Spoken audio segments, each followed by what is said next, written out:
First of all good morning sir. Firstly I am going to introduce myself. मेरा नाम माही है और currently I am a learner of 10th grade from shining star school. आज हम यहाँ पर जितने भी लोग हैं हम आपसे एग्रीकल्चर फील्ड के बारे में और वाटर के बारे में कुछ जानने आए हैं। और बिफोर स्टार्ट दिस इंटरव्यू हम चाहते हैं कि आप हमें अपने से इंट्रोड्यूस करवाएं। मेरा नाम दीप बिलवाल है और मैं 4th जनरेशन फार्मर हूँ। यहीं रामनगर में हमारा खेती है और फार्म है, बगीचा है। तो एक अपना लाइफ लॉन्ग मेरा एग्रीकल्चर का एक्सपीरियंस रहा है और आज भी उसी हिसाब से हम एक मॉडर्न टेक्नोलॉजी के हिसाब से कल्टीवेशन करते हैं। क्या आप हमें अपनी ग्रेजुएशन और अपनी स्कूलिंग के बारे में थोड़ा कुछ बता सकते हैं? हाँ, मैं ग्रेजुएट, इसके अलावा एग्रीकल्चर रिलेटेड बहुत सारे शॉर्ट कोर्सेज और सेमिनार्स वगैरह अटेंड करे हुए हैं। मैं I am also the recipient of Udyan Pandit and high tech agriculture award by institute of biotechnology Uttarakhand. Okay, so अभी हम जैसे स्टूडेंट्स हैं तो हमारा ड्रीम है कि हमें लाइफ में कुछ बनना है। तो जब आप बचपन में आपका भी यही ड्रीम था कि आपको फार्मिंग में जाना है या फिर आपका कुछ और ड्रीम रहा? नहीं, फार्मिंग ड्रीम नहीं था। फार्मिंग तो एक विरासत में आई है, बट समय के साथ मुझे ये लगा कि ये एक ऐसा पेशा है जो इसको मैं इंजॉय करता हूँ, जिसको मुझे अच्छा लगता है करना। तो उस हिसाब से फिर मैं फार्मिंग में कंटिन्यू कर गया। अच्छा, तो आप हमें बता सकते हैं कि क्या रीज़न रहा कि आपने फार्मिंग को चुनी? ओनली योर इंटरेस्ट या फिर कुछ और? Mainly interest. एक ऐसा फील्ड लगा जिसमें मुझे लगा कि ऑफिस में बैठने से अच्छा मुझे खुले में ज़्यादा अच्छा लगता है। तो एक चीज़ मैं इंजॉय कर रहा था तो उसी को कंटिन्यू कर दिया। ओके, सो आप अभी एग्रीकल्चर फील्ड से जुड़े हुए हैं, इसमें काम कर रहे हैं। तो आप जो डेली रूटीन होता है वो क्या होता है? कहाँ से स्टार्ट होता है, कहाँ पर जाके एंड होता है? एग्रीकल्चर में सीजनल वेरिएशन इतना होता है कि डेली रूटीन कुछ बन नहीं पाता है। तो कभी कभी बिल्कुल सूर्योदय से सूर्यास्त तक काम हो जाता है और कभी सिचुएशन ये होती है कि पूरे दिन आराम कर सकते हो। तो इसमें कोई फिक्स रूटीन नहीं होता एग्रीकल्चर में, यही इसकी खूबी है। ओके, सो जब आप फ्री टाइम मिलता है अपने वर्क से तो आप उस फ्री टाइम में क्या करना पसंद करते हैं? फैमिली के साथ टाइम स्पेंड करना या फिर अपने फील्ड से ही जुड़े रहना? फ्री टाइम में आज की तारीख में हमें सुविधा है कि घर बैठे हम बहुत कुछ खोज सकते हैं, रिसर्च कर सकते हैं। तो फ्री टाइम मेरा बहुत उसमें ऑक्यूपाई होता है कि जो भी मेरे इश्यूज़ हैं एग्रीकल्चर में, जो भी नई टेक्नोलॉजीज इंट्रोड्यूस हो रही हैं उनको बारे में पढ़ता रहूँ या देखता रहूँ। ओके, सो जैसे professionally we all are human being, हमारे प्रोफेशन से पहले हम ह्यूमन बींग्स हैं सभी। और हमें ह्यूमंस के सर्वाइवल के लिए हम जानते हैं कि जो फूड हो गया, वाटर हो गया, ऑक्सीजन, ये बेसिक एंड नेसेसरी रिक्वायरमेंट्स हैं। तो आजकल अगर किसी ह्यूमन बींग को 2 या 4 दिन तक पानी ना मिले तो वो अपने लाइफ का आगे को सर्वाइवल नहीं कर सकता। तो अगर आपके व्यू से हम देखें तो एज अ ह्यूमन बींग और as a agriculture farmer water की क्या इंपॉर्टेंस है? पानी तो आपने पूरा उसका निचोड़ निकाल के कह ही दिया कि पानी के बिना तो सर्वाइवल ही नहीं है। तो पानी तो है ही इम्पोर्टेंट, पानी में तो इसमें कोई शक ही नहीं है। और एग्रीकल्चर फील्ड के लिए? एग्रीकल्चर भी टोटल वाटर डिपेंडेंट है। सारी लाइफ दुनिया में वाटर डिपेंडेंट है, चाहे प्लांट लाइफ की बात करें या एनिमल लाइफ की बात करें, हर कोई ही वाटर डिपेंडेंट है। ओके, सो क्या आप हमें बता सकते हैं कि जो हम फूड ग्रेन्स उगाते हैं फील्ड में, उसमें एग्रीकल्चर प्रैक्टिस में वाटर किस किस सेक्टर में, कहाँ कहाँ और कैसे यूज़ होता है? पानी का मुख्य यूज़ जो एग्रीकल्चर में है, जिसे हम सिंचाई कहते हैं। तो हर क्रॉप, हर फसल की हर सीज़न में अलग रिक्वायरमेंट होती है। किसी को ज़्यादा पानी की आवश्यकता होती है, किसी को कम होती है और इस बात को क्लाइमेटिक कंडीशन भी डिक्टेट करती है। ओके, सो एग्रीकल्चर फील्ड में खाली इरिगेशन के लिए ही पानी यूज़ होता है? मोस्टली इरिगेशन, थोड़ा बहुत और कुछ फैक्टर्स हो सकते हैं। कभी स्प्रे होना है या किसी चीज़ की धुलाई होनी है, पर वो बहुत माइनर कंपोनेंट है। अगर 98-99% वाटर तो इरिगेशन में ही जाता है। हमने सुना है कि आपके फार्म्स हैं एंड ऑल। क्या आप हमें ऐसी स्पीसीज़ बता सकते हैं जो आपने अपने फार्म में लगाई हो, जो कि इंडियन बिलोंग नहीं करती हो, फॉरेन स्पीसीज़ हो, तो आपने जो अपने फार्म में लगाई हो? नहीं, ऐसी विदेशी कुछ नहीं है। जो कुछ हमारे यहाँ परंपरागत तौर पे नहीं हो रहा हो, वही चीज़ें हैं सारी। कोई एक्सोटिक कुछ नहीं है। ओके। सो आजकल जैसे हम देख रहे हैं एग्रीकल्चर फील्ड के लिए हम सब तो जानते हैं इरिगेशन के लिए वाटर बहुत इंपॉर्टेंट है, बट हमने अपनी सराउंडिंग्स और मैंने अपने विलेजेस में देखा है जो बिग फार्मर्स होते हैं जो एकर्स में ज़मीन करते हैं, उनके पास अपने जो प्राइवेट बोरवेल्स होते हैं उनके पास वो इंस्टॉल होते हैं, और वहीं जो दूसरी तरफ जो स्मॉल फार्मर्स होते हैं जो बीघे में ज़मीन करते हैं वो अभी भी जो कैनाल वाटर आता है कोसी से उस पर डिपेंड होते हैं। तो ऐसा कुछ इफ़ेक्ट है कि ज़्यादा से ज़्यादा प्राइवेट बोरवेल इंस्टॉल करने की वजह से वाटर पर कुछ इफ़ेक्ट पड़ रहा हो? बोरवेल इफेक्ट नहीं करता है वो, जो अगर आप अंडरग्राउंड वाटर की बात कर रहे हैं, अंडरग्राउंड वाटर का दो पैरामीटर है, आप निकाल कितना रहे हो और रिचार्ज कितना हो रहा है। ठीक है, तो वो बैलेंस मेंटेन होना चाहिए रिचार्जिंग और उसका एक्सट्रैक्शन का। अब होता क्या है कि क्लाइमेट चेंज की वजह से जो हमारी बारिशें हैं उनका पैटर्न चेंज हो गया है, बारिश की इंटेंसिटी बढ़ गई है लेकिन स्प्रेड रिड्यूस हो गया है। पहले धीरे धीरे धीरे लंबी बारिश होती थी तो अंडरग्राउंड वाटर्स रिचार्ज होते थे बहुत अच्छी तरीके से, और अब क्या हो गया, क्योंकि एकदम तेज़ बारिश आती है तो रिचार्जिंग कम हो गई है। On the other hand extraction बढ़ा है, इसमें कोई शक नहीं है कि एक्सट्रैक्शन ज़्यादा हुआ है। और ये एक्सट्रैक्शन की अगर हम बात करें तो ये इधर जो हमारा एरिया है भाबर का, भाबर में तो बहुत कम है बोरवेल्स। मेरे ख्याल से प्राइवेट बोरवेल तो शायद किसी के पास भी नहीं होगा। तराई में ज़्यादा हैं बोरवेल्स, तो तराई में एक्सट्रैक्शन डेफिनेटली ज़्यादा हुआ है और उसमें कुछ क्रॉपिंग पैटर्न में चेंज की वजह से भी एक्सट्रैक्शन बढ़ा है, तो उस वजह से वाटर लेवल जो अंडरग्राउंड वाटर लेवल है वो ड्रॉप आया है। आप रामनगर की एग्रीकल्चर फार्मिंग के बारे में क्या कहना चाहेंगे?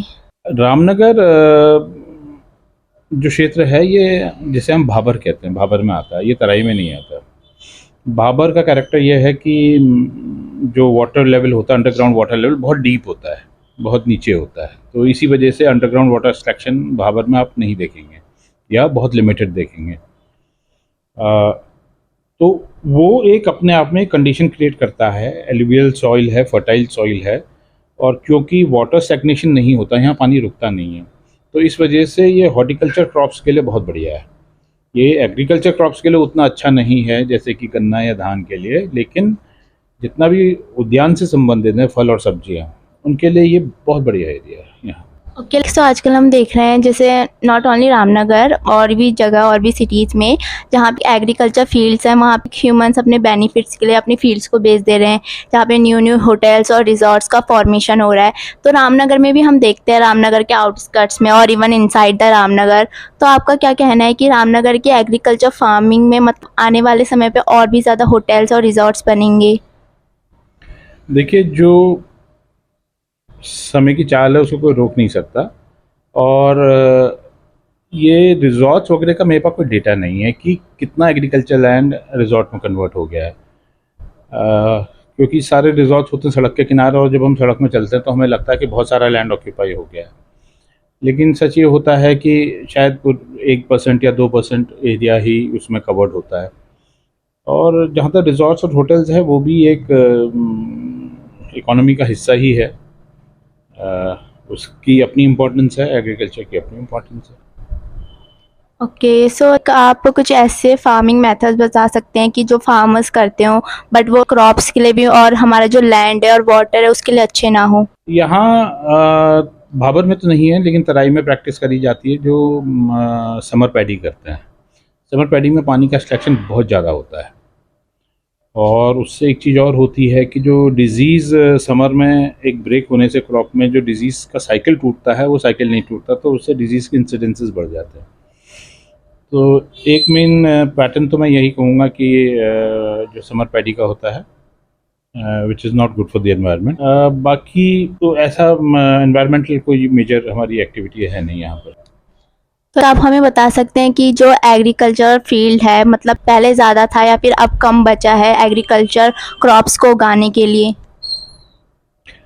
वंस अगेन मेरे पास इसके डेटा नहीं है कि एग्रीकल्चर कितना कम हुआ है कितना बढ़ा है, तो लेकिन अगर एक लेमैन की तरह हम देखें तो हाँ, अगर कोई व्यक्ति अपना घर भी बना रहा है तो वो एग्रीकल्चर लैंड पर ही बनाएगा, है ना।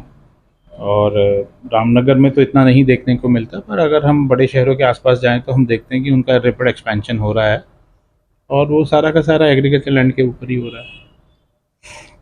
सो आजकल हम देख रहे हैं जो ह्यूमन पॉपुलेशन है वो डे बाय डे इंक्रीज़ होती जा रही है, जिस वजह से जो फूड डिमांड है वो भी इंक्रीज़ हो रही है। बट जो एग्रीकल्चर लैंड बचा है वो बहुत कहीं न कहीं थोड़ा बहुत कम होता जा रहा है, क्योंकि फैक्ट्रीज़ हो रही है, इंडस्ट्रियलाइजेशन ज़्यादा बढ़ रहा है। तो फिर एक जो कुछ ऐसे फार्मिंग मेथड्स करे जा रहे हैं जो वाटर के जो ग्राउंड वाटर है उस पर हार्म पहुँचा रहे हैं। तो आप क्या बता सकते हैं कि हमें इसे मतलब ऐसी फार्मिंग को कैसे रोकना चाहिए? क्या दूसरे मेथड्स अपनाने चाहिए जिससे फूड ग्रेन भी ज़्यादा हो और हमारा जो वाटर रिसोर्सेज है वो भी कम इफ़ेक्ट हो?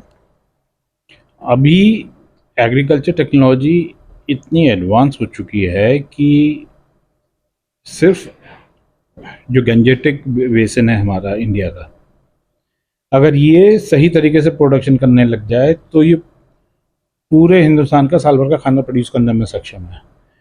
लेकिन टेक्नोलॉजी हमारी अडॉप्ट नहीं हो रही है, फार्मर्स लिटरेट नहीं हैं, और जो भी नए मेथड्स आ रहे हैं, तो अगर हम मॉडर्न एग्रीकल्चर या हाईटेक एग्रीकल्चर की बात करें तो मैं हाईटेक एग्रीकल्चर को डिफ़ाइन करता हूँ जो कि आपकी प्रकृति पर निर्भरता कम करे, ऐसा कृषि जिसमें आप कम संसाधन लगा के ज़्यादा पैदावार लो, वो हाईटेक एग्रीकल्चर है। साधन बढ़ाकर ज़्यादा पैदावार लेना कोई तारीफ़ की बात नहीं है।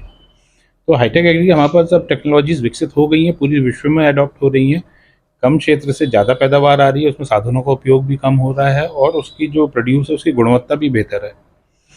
तो ये जो टेक्नोलॉजी का गैप हो गया है हमारे देश में, जो अडॉप्ट नहीं हो रही हैं और अभी भी हम 30 साल पुरानी या 40 साल पुरानी टेक्नोलॉजी पर आश्रित हैं, वो एक सिग्निफिकेंट इम्पैक्ट है। अगर वो हो जाए तो देखिए, आज जब आज़ादी के टाइम में 25-30 करोड़ की जितनी भी हमारी आबादी थी, हमारे देश के पास उनको खाना खिलाने के लिए पैसे नहीं, वो अनाज नहीं था, भुखमरी थी।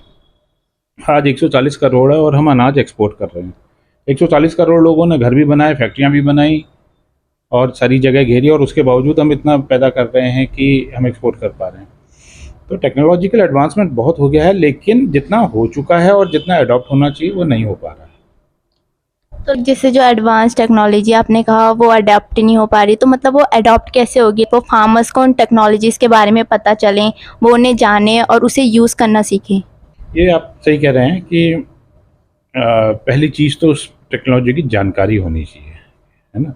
जब आपको मालूम है तभी नेक्स्ट स्टेज आएगा कि आप उसको अडॉप्ट करने की तरफ को प्रोग्रेस करेंगे। आपको जब मालूम ही नहीं है क्या हो रहा है, तो पहली चीज़ तो उसका प्रचार प्रसार और उसकी एजुकेशन और उसकी इन्फॉर्मेशन आवश्यक हो जाती है। उसमें से कई चीज़ें तो ऐसी हैं जो इसमें कोई संसाधनों की ज़रूरत ही नहीं पड़ती, किसान खुद ही अडॉप्ट कर सकता है। कुछ टेक्नोलॉजीज़ ऐसी होती हैं, कुछ टेक्नोलॉजीज़ ऐसी होती हैं जिसमें कुछ संसाधनों की ज़रूरत पड़ती है, कुछ गाइडेंस की भी ज़रूरत पड़ती है और कुछ इन्वेस्टमेंट की भी ज़रूरत पड़ती है। लेकिन पहला कदम तो इन्फॉर्मेशन ही है ना। आप हमें अपनी फार्मिंग के कुछ ऐसे मेथड्स बता सकते हैं जो आपके डिफरेंट हो और जो लोकल फार्मर्स करते हो वो थोड़े से डिफरेंट हो? मेरा 2 क्षेत्र में ज़्यादा रहा है। हमने कई क्रॉप्स में ड्रिप इरिगेशन यूज़ करा है। वंस अगेन ड्रिप इरिगेशन को लोग सिर्फ पानी बचाने का तरीका समझते हैं, लेकिन ऐसा नहीं है। ड्रिप इरिगेशन बहुत अच्छी एक टेक्नोलॉजी होती है जिसमें सारा न्यूट्रिशन मैनेजमेंट ड्रिप के थ्रू हो जाता है, और इसमें जो क्रॉप होती है ये आपको कई गुना बेहतर मिलेगी। उसमें प्रोडक्शन भी ज़्यादा आएगा, क्वालिटी भी बेटर आएगी, क्योंकि इसके साथ न्यूट्रिशन मैनेजमेंट जुड़ा हुआ है पूरा का पूरा। जब कोई भी व्यक्ति ड्रिप लगाता है तो सामान्य तरीके से उसको पोषण नहीं करता अपने पेड़ को, वो ड्रिप के माध्यम से ही पोषण करता है। उसके लिए वाटर सॉल्युबल फर्टिलाइज़र यूज़ करता है, तो उससे पौधे के लिए बहुत बेहतर कंडीशन जनरेट होती हैं। तो एक टेक्नोलॉजी ये है। दूसरा, हाइड्रोपोनिक टेक्नोलॉजी यूज़ करी जिसमें हम सॉइललेस एग्रीकल्चर करते हैं, जिसमें बिना मिट्टी के खेती करी जाती है। तो वंस अगेन ये एक और वाटर सेविंग डिवाइस है, और इसमें खूबी ये है कि इसका प्रोडक्शन नॉर्मल एग्रीकल्चर से कई गुना ज़्यादा आ जाता है, उसी क्षेत्र में कई गुना ज़्यादा प्रोडक्शन ले सकते हैं। आपने अभी सॉइललेस एग्रीकल्चर बताया जो कि हमारे लिए तो बहुत न्यू है। तो क्या आप हमें बता सकते सॉइललेस एग्रीकल्चर प्रैक्टिस कैसे होती है, क्या होता है इसमें? देखिए, सॉइललेस एग्रीकल्चर हाँ, एज अ साइंस अभी पिछले 50 साल या 70 साल में विकसित हुआ है, लेकिन ऐसा नहीं है कि पुराने ज़माने में नहीं हो रहा था। अगर आप कश्मीर में डल लेक में जाएंगे तो लेक के ऊपर आपको सब फ्लोट करती हुई सब्जियां होती हुई दिखाई देंगी, तो वो भी सॉइललेस है, वो पानी के ऊपर फ्लोट कर रहा है। तो ये बहुत समय से हो रहा है, लेकिन इसको एक साइंस के रूप में विकसित हुए पिछले 50 सालों में इसकी टेक्नोलॉजी बहुत ज़्यादा परिष्कृत हो गई है, और इसमें 3-4 अलग अलग टेक्नोलॉजीज़ यूज़ होती हैं। इसमें जो सारा का सारा पोषण है वो पानी आधारित होता है, तो इस वजह से इसको हाइड्रोपोनिक्स कहते हैं। इसमें जो आप पानी दे रहे हैं उस पौधे को, उसी में सारा पोषण होता है और उसी के माध्यम से फिर वो पेड़ ग्रोथ लेता है। तो आप उसमें इतना एक्यूरेट पोषण दे सकते हो जो कि पौधे की स्टेज के हिसाब से उसको जो चीज़ चाहिए वो दी जाती है। तो इसमें ग्रोथ भी बहुत डायनामिक आती है, प्रोडक्शन भी बहुत अच्छा आता है और उसमें क्वालिटी ऑफ द फ्रूट है वो भी बहुत अच्छी होती है। ओके, सो हम देख रहे हैं आज का वाटर पोल्यूशन बहुत बढ़ता जा रहा है, तो आप वाटर पोल्यूशन को कैसे डिफाइन कर सकते हैं कि वाटर पोल्यूशन क्या है? पोल्यूशन इन जनरल अगर हम बात करें तो हम चाहे सॉइल हो या वाटर हो या एयर हो, उसमें कोई ऐसी चीज़ आप इंट्रोड्यूस कर रहे हो जो उस एनवायरनमेंट में रहने वाले या उगने वाली चीज़ों के लिए हार्मफुल हो, तो वो पोल्यूशन है। वाटर पोल्यूशन अगर हम एग्रीकल्चर रिलेटेड करें तो एग्रीकल्चर में मुख्य वाटर पोल्यूशन दो सोर्सेज से आता है, एक फर्टिलाइज़र एप्लीकेशन से आता है और एक इंसेक्टिसाइड एप्लीकेशन से आता है। इसमें अगर क्वांटिटीज़ और मैनेजमेंट उसका सही नहीं है फार्मर का, तो उसमें रन ऑफ होता है, यानी कि बारिश के साथ या पानी के साथ वो पौधे द्वारा उपयोग करने के बजाय वो पानी के साथ बह के जो भी हमारी वाटर बॉडी है उसमें चले जाता है। फर्टिलाइजर्स का इतना ज़्यादा इम्पैक्ट नहीं आता जितना ज़्यादा इम्पैक्ट इंसेक्टिसाइड्स का आता है। तो इंसेक्टिसाइड्स में इसी वजह से जो आपने सुना होगा डीडीटी बीएससी इंसेक्टिसाइड्स बैन हुए हैं, क्योंकि ये कभी ख़त्म ही नहीं होते, ये साइकिल में घूमते रहते थे, इस वजह से इनमें बैन लगा।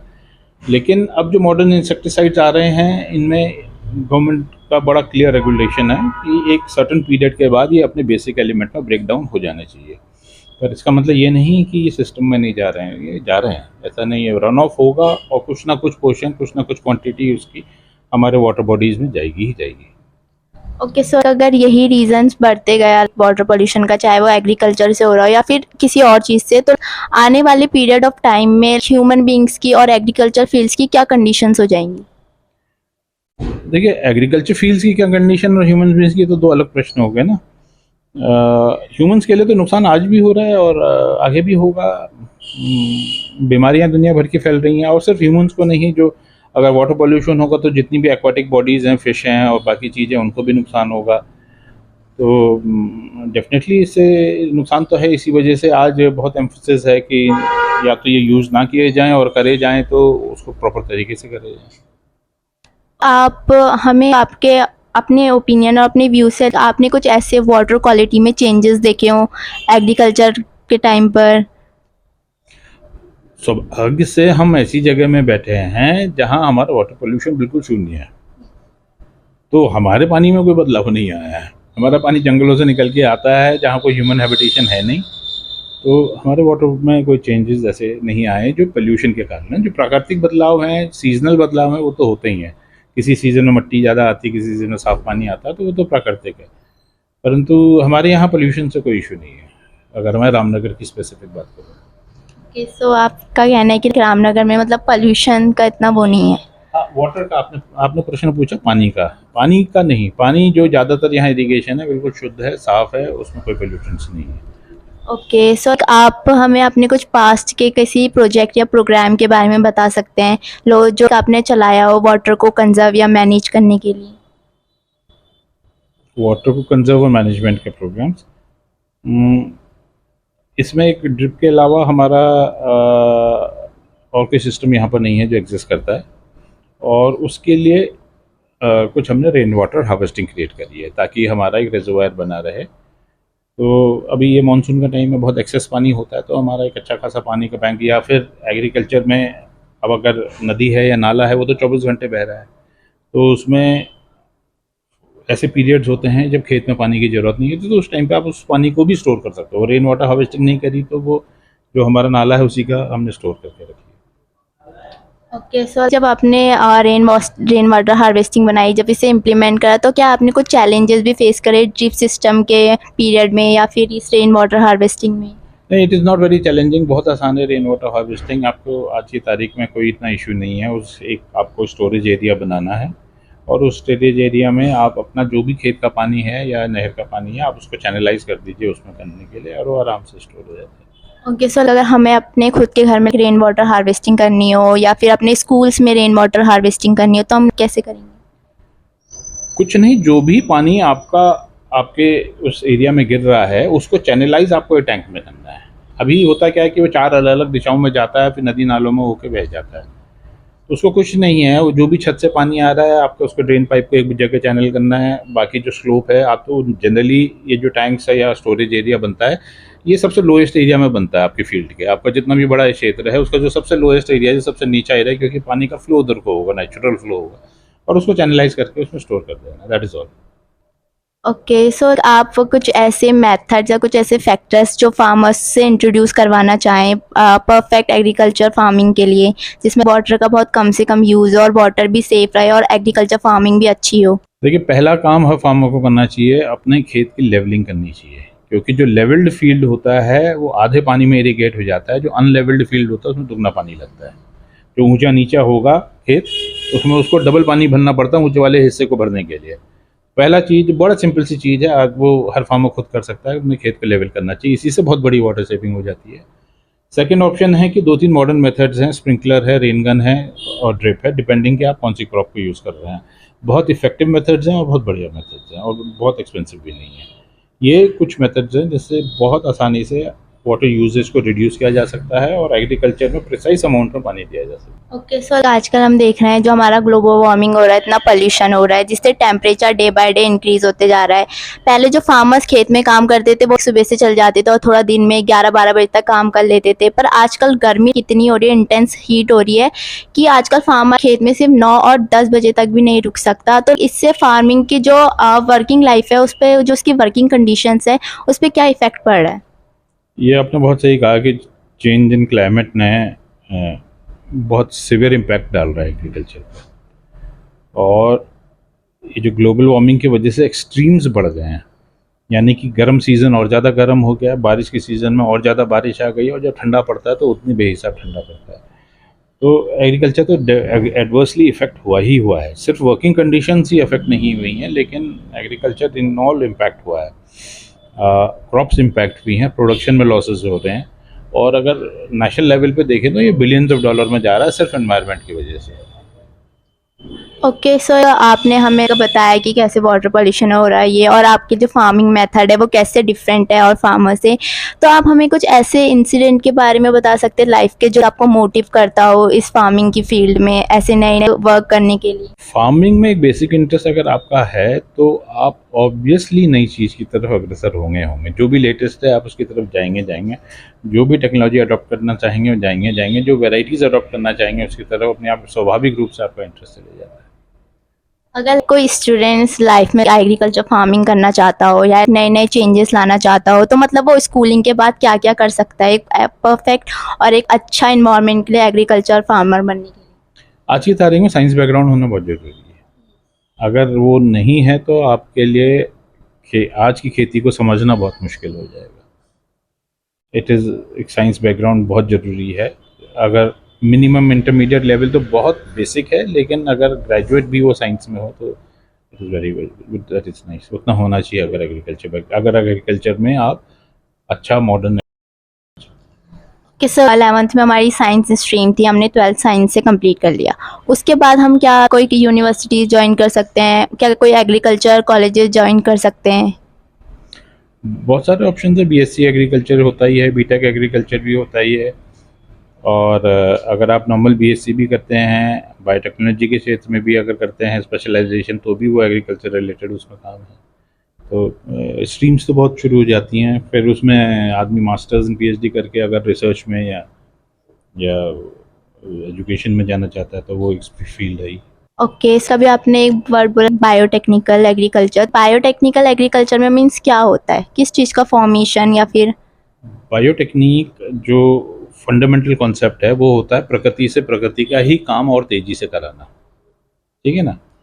तो प्राकृतिक रूप से एक मुर्गी साल में एक बार अंडा देती थी, जो जंगली मुर्गियाँ हैं, एक सीज़न में अंडा देती थी, लेकिन बायोटेक्निकल इस्तेमाल से आज जो मुर्गियाँ हैं वो साल भर अंडा देती हैं। तो प्रकृति से प्रकृति का ही काम आप और तेज़ी से करवा रहे हो, तो वो बायोटेक्नोलॉजी है। ओके, सो आपके फ्यूचर में कोई ऐसे प्लान्स हैं वाटर को और भी ज़्यादा एग्रीकल्चर फार्मिंग को एडवांस बनाने के लिए, जिसमें वाटर सेफ हो? ऐसा कोई प्लान्स या कोई प्रोग्राम आप आगे फ्यूचर में चलाना चाहेंगे? अभी जो प्रेजेंट डे टेक्नोलॉजी है वो यहीं तक सीमित है regarding drip, rain guns and sprinklers, और क्रॉप्स के हिसाब से उनको यूज़ किया जा रहा है। इससे आगे की टेक्नोलॉजी अभी मेरी जानकारी में नहीं है, अगर कहीं अडॉप्ट हो रही है तो कम से कम वाइड स्प्रेड नहीं है, ज़्यादा उपयोग में नहीं है। तो आजकल हम देख रहे हैं कि जो एग्रीकल्चर फार्मिंग है उसमें नई नई टेक्नोलॉजीज आ गई हैं, हर डिफरेंट डिफरेंट चीज़ें करने के, जैसे थ्रेशर हो गया, विनोविंग के लिए डिफरेंट चीज़ होती है, क्या इरिगेशन के लिए भी कुछ डिफरेंट मेथड? यही बातें जो अभी हुई हैं, यही टेक्नोलॉजीज़ हैं जो इरिगेशन के लिए यूज़ होंगे। These are the only methods, और कोई डिफरेंट क्या, यू फ्लड इरिगेशन के बजाय आप रेन गन या स्प्रिंकलर में चले जाइए तो वो वाटर सेविंग डिवाइस बन जाता है, उससे प्रेसाइज इरिगेशन हो जाता है। फ्लड में आपके ऊपर कंट्रोल नहीं है, वो पूरा ज़मीन में 2 फुट 4 फुट गहरा पानी जाएगा ही जाएगा। इसमें आपको जितनी डेप्थ तक पानी चाहिए आप उतना ही यूज़ करेंगे। तो और जो हॉर्टिकल्चर क्रॉप्स है उसमें ड्रिप चलता है, ड्रिप और ज़्यादा एफिशिएंट हो जाता है और ज़्यादा प्रिसाइज उसमें पानी जाता है। ओके, सो आप थोड़ा हॉर्टिकल्चर को डिफाइन कर सकते हैं? Horticulture is part of agriculture जो कि फल और सब्जियों से डील करता है, वो हॉर्टिकल्चर में आ गया। फल, सब्जी, मेडिसिनल प्लांट्स, ये हॉर्टिकल्चर में आ गया। जो इन जनरल हम एग्रीकल्चर कहते हैं वो grain, cereals, oil seeds, sugar cane, वो एग्रीकल्चर के ब्रॉड डेफिनेशन में आ जाता है। ओके, सो ऐसे कोई फैक्टर्स या फिर ऐसे कोई सजेशंस जो आप स्टूडेंट्स या फिर ह्यूमन बीइंग या किसी भी फार्मर्स को देना चाहें वाटर को कंजर्व और मैनेज करने के लिए, जैसे स्टूडेंट्स को उनके सराउंडिंग्स में, उनके स्कूल्स में, सोसाइटी में, इवन उनके घर में भी? डेफिनेटली घर में तो आप बिल्कुल बहुत तरीके अडॉप्ट कर सकते हैं। आपके वाटर वेस्टेज रोकना कोई बड़ी बात नहीं है। शुड बी केयरफुल आप अपने पानी को किस तरीके से इस्तेमाल कर रहे हैं, चाहे आपके बर्तन धोने में हो या कपड़े धोने में हो या नहाने में हो, है ना। और जहाँ तक फार्मर्स की बात है, फार्मर्स को कॉशियस ज़रूर होना चाहिए। आज की तारीख में फार्मर्स उतना कॉशियस नहीं है वाटर कंजर्वेशन को लेकर, तो उसको अपने खेत को उस हिसाब से बनाना चाहिए कि मिनिमम वाटर एप्लीकेशन हो, कम से कम पानी में ज़्यादा से ज़्यादा काम हो जाए, या फिर टेक्नोलॉजिकल इनपुट उसमें देना चाहिए जिससे कि वंस अगेन वाटर सेविंग हो। ओके, सो आप लोगों के कुछ क्वेश्चंस? सर मेरा क्वेश्चन तो ये है कि सर एग्रीकल्चर अब 2 टाइम्स करते हैं, पहले तो एक टाइम क्वेश्चन है ये कल्चर कब से क्या एग्जैक्टली तो पीरियड तो नहीं कह सकता हूँ, लेकिन पिछले 25-30 सालों से तो हम देख ही रहे हैं। जो समर पैडी की आप बात कर रहे हैं ये तराई में ही है। तराई से इधर भाबर में बिल्कुल प्रेजेंट नहीं है और उसके आगे भी नहीं है। जहाँ वाटर अवेलेबिलिटी अच्छी है और सॉइल हैवी है तो उन लोगों ने समर पैडी करना शुरू करा है, तो वो लोग करते हैं समर पैडी, बस एक लिमिटेड एरिया में है। मेरे ख्याल से शायद पंजाब में भी होता होगा समर पैडी। करते हैं लोग। हाँ, तो वो एरिया वहाँ वाटर अवेलेबिलिटी है, तो पुरुमदारा तराई और भाबर के बॉर्डर पर आ जाता है जहाँ वाटर टेबल अच्छा है, तो वहाँ समर पैडी करते हैं। फसलों में कोई बदलाव आपके लास्ट 40 ईयर 30 ईयर्स आप खेती कर रहे हो, तो फसलों में कोई बदलाव आया है? हाँ, डेफिनेटली कुछ चीज़ें ऐसी आ गई हैं जो पहले हम लोग नहीं करते थे। पहले जैसे अगर मैं स्पेसिफिकली भाबर की बात करूँ तो हमारा क्रॉप साइकिल होता था धान, गेहूँ और नेक्स्ट ईयर में फिर लाही चना, और फिर वापस लौट के उसके अगले साल धान गेहूँ में आते थे। अब उसका कारण ये था कि या तो आप धान गेहूँ करो, और अगर जहाँ धान नहीं लग सकता तो वहाँ पर लाही चना या और कोई ऑयल सीड्स का होता था। सोयाबीन जब इंट्रोड्यूस हुई तो सोयाबीन ने एक नया साइकिल जब बना दिया, वो बन गया सोयाबीन गेहूं का साइकिल। तो एक ये इस तरीके से इंट्रोडक्शन हुआ जिससे कि, और जो बड़े स्केल पे हुआ तो उसको हम देख रहे हैं। बाकी और जो क्रॉप्स हैं मक्का वगैरह वो हमारे एरिया में इतना नहीं चलती हैं। गैप फिलिंग वाली क्रॉप्स को ज़्यादा यूज़ नहीं करते हैं हम, या शॉर्ट पीरियड क्रॉप्स को ज़्यादा यूज़ नहीं करते हैं, तो मेजर इम्पैक्ट सोयाबीन है। सर लोगों ने इकोनॉमिकल बेनिफिट के लिए स्पेशल एग्रीकल्चर एक्टिविटीज पे ध्यान दिया है। Special agriculture activities special crops को उगाने बेनिफिट आपने बेनिफिशियल इकोनॉमिकल ग्रोथ के लिए? देखिए, हर क्रॉप में वही फैक्टर है, इकोनॉमिक किस में अच्छी बैठती है, कहाँ अच्छा हो रहा है। अगर किसी को लगता है गन्ने में फ़ायदा हो तो वो गन्ना लगाता है, किसी को लगता है धान गेहूँ में फ़ायदा हो तो धान गेहूँ के साइकिल में जाता है। अपनी कंडीशन, परिस्थिति और सॉइल कंडीशन के आधार पे हर व्यक्ति, अब हम लोग भाबर में हैं, हमें लगता है कि हॉर्टिकल्चर एग्रीकल्चर से ज़्यादा बेटर है, तो इसलिए हम लोग हॉर्टिकल्चर की तरफ डाइवर्ट हो गए। जहाँ वाटर लॉगिंग है, जहाँ लो लाइंग एरियाज़ हैं, वो लोग पैडी और गेहूँ वाले साइकिल में चलते हैं। वो तो अपनी अपनी जगह की, अपनी अपनी कंडीशन के हिसाब से आदमी करता ही है। तो खुला है वो, तो एवरीबडी इज़ इंडिपेंडेंट कि अपने हिसाब से कुछ भी कर ले। आपने कभी सॉइल टेस्टिंग करी अपनी सॉइल की? हाँ करिए, क्या आपको लगता है कि ऑलमोस्ट सॉइल टेस्ट करते हैं? बहुत कम करते हैं। सॉइल टेस्टिंग मैंने कराई है, कई बार कराई है, लेकिन उतनी रेगुलरली नहीं, मैंने भी नहीं कराई है जितनी होनी चाहिए। एनुअली होना चाहिए सॉइल टेस्ट। हाँ, क्योंकि हम एक जनरल रिकमेंडेशन के हिसाब से न्यूट्रिशन एप्लीकेशन करते हैं, जो भी फर्टिलाइजर एप्लीकेशन करते हैं, और वो कायदे में 2 फैक्टर्स को लेके होना चाहिए। एक तो सॉइल टेस्ट, आपके सॉइल में उस वक्त क्या मौजूद है, और दूसरा फैक्टर उसमें आना चाहिए कि आपकी टारगेट यील्ड क्या है। हमारे यहाँ टारगेट यील्ड के हिसाब से हम फर्टिलाइजर एप्लीकेशन नहीं करते हैं, एक जनरल रिकमेंडेशन में कर देते हैं। तो इन 2 चीज़ों को कंबाइन करके ही फर्टिलाइजर एप्लीकेशन होना चाहिए। जैसे ऐसा लग पहाड़ में माओ के अनुबंध देहात से अल्मोड़ा डिस्ट्रिक्ट सर हमारे जैसे बाजरा डिस्ट्रिक्ट की ओर चले गए और एक लाल चावल होता है उसको पता नहीं पहाड़ी रास्ते क्या बोलते हैं, बट वो भी सर डिस्ट्रिक्ट की ओर चले गया, वो तो उसको बीज नहीं मिलता है। तो ऐसे कोई सर यहाँ ऐसे कोई खेती जो ऐसे कोई हमारी फसल जो डिस्ट्रिक्ट की ओर चले गई वो हमारे बाबा क्षेत्र में? हमारा जो भाबरी बासमती होता था, जिसको आप लोग देहरादूनी के नाम से जानते हैं, जो भाबरी बासमती होता था, वो आज की तारीख में मैं तो बीज ढूंढ रहा हूँ, बीज ही नहीं मिल रहा मुझे। एक हंसराज बासमती होता था, उसका बीज ढूंढ रहा हूँ मैं, मुझे बीज नहीं मिल रहा। ये सब खत्म हो गए। और ये जितनी चीजें हो रही है जिसकी हमें नॉलेज मिल रही है, तो कोई ऐसी कोई वर्कशॉप या कुछ क्लासेस होती है जो जिसको लोग ज्वाइन कर सकें? जैसे लोग को कितनी बातें पता ही नहीं। हाँ, तो ये तो एक मेजर इशू है ही इंफॉर्मेशन का। कुछ फार्मर्स की तरफ से प्रयास की कमी है, और कुछ जो टेक्नोलॉजी को डेसिमेट करने में भी कमी है। और आज की तारीख में इंफॉर्मेशन यूट्यूब के माध्यम से जारी है ज़्यादा, जो कि बहुत रिलायबल नहीं है, क्योंकि हर कोई बना दे रहा है। हाँ, किसी यूनिवर्सिटी की है या कोई है तो वो कम है, लेकिन वो वहाँ जो इंफॉर्मेशन ढूंढ रहा है व्यक्ति, उसको इस बात का ध्यान रखना चाहिए कि कौन है बताने वाला, क्या वो एक रिलायबल व्यक्ति है या नहीं है, उसकी क्रेडिबिलिटी है कि नहीं है, ये देखना चाहिए।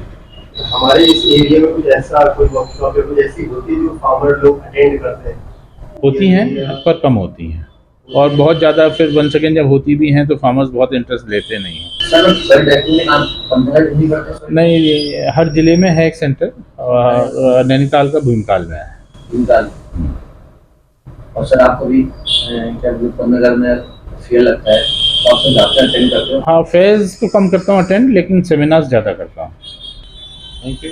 Yeah, thank you sir for being a part with this positive interview। and आज हमने आपसे बहुत चीज़ें जानी, और जो हमारी पूरी कोशिश रहेगी कि हम अपने लाइफ में एम्प्लॉयज़ करें, उन्हें अप्लाई करें। और एक्चुअली मैं भी फार्मर फैमिली से बिलोंग करती हूँ, तो मैं अपनी दादी और मैं अपने पापा को भी बताऊँगी कि कैसे हम नए नए फार्मिंग मेथड्स यूज़ कर सकते हैं वाटर को सेव और कंजर्व करने के लिए। Thank you sir, thank you so much.